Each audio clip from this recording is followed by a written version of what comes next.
The Room Next Door, which is the new film by writer-director Almodovar, who goes by just that single name, Pedro to his friends, adapted from a novel by Sigrid Nunez, which I haven't read.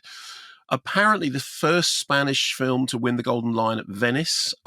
This stars Tilda Swinton, who, of course, worked with Almodovar on the Arresting Short, The Human Voice. And I think we interviewed her for that when that came out, because I think that was during lockdown. Anyway, she plays war reporter Martha, who has terminal cancer. Julianne Moore is her friend Ingrid, who has just written a book about death, but hasn't seen Martha in a while. She hears that she's ill.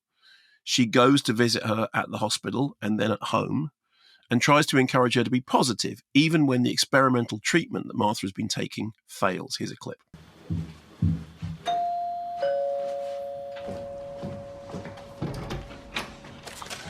These are for you. You are a darling. And I brought you a couple of books. Oh, thank you. You want something to drink? Oh, love some tea. Herbal tea if you have it. Sure. I'll put these in a vase. Okay. And all of this is for you. You have to finish all of it. Wow, well, I will do my best. I love fruit.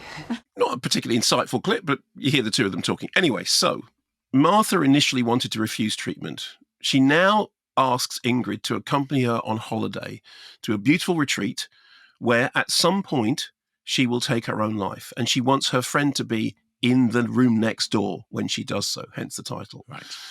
Almodovar has talked very specifically about the film. He said he's called for euthanasia to be legalized worldwide, says that the movie is clearly in favor of euthanasia. He says, quote, "It's something we admire about the character of Tilda. She decides that getting rid of the cancer can only be done by making the decision she actually makes. So she finds a way to reach her objective with the help of her friend, but they have to behave as if they were criminals." And part of the film is indeed about the precautions Ingrid has to take to avoid becoming an accomplice and being on the wrong side of the law.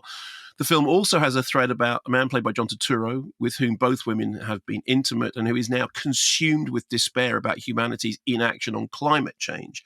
Again, Almodovar says, we have to stop this denying of the danger, that the planet is in danger. Climate change is not something neglectable. We have to pay greater attention. So, in interviews, he said it is about those things. It's about euthanasia, it's about climate change, and it's about the law. But what it's really about, or at least to me, is something much more archly theatrical.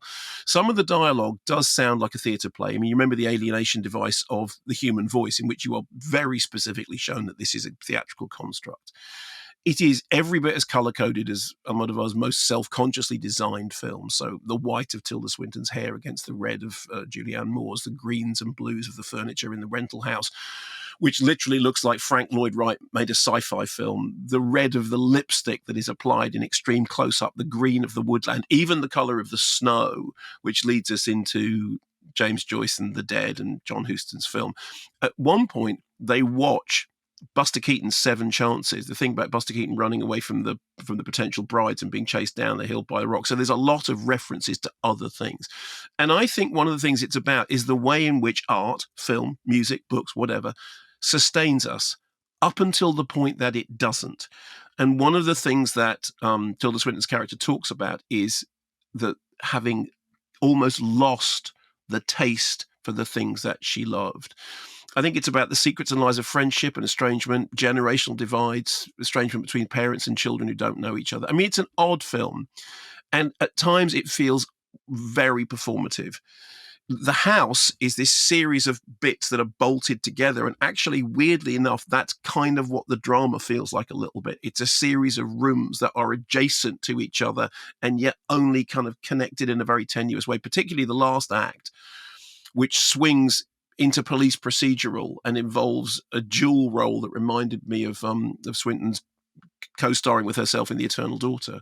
But it's eye-catching. The production design is very eye-catching. Another lush score by Alberto Iglesias. And those things keep us engaged, even when the drama moves, I think, rather unevenly from one room to the next. And when some of those rooms are anything but next door to each other. I mean, bits of it do seem weirdly detached. So I don't think it's one of Almodovar's best, but I was never bored. I just wanted to be slightly more emotionally gripped, I think.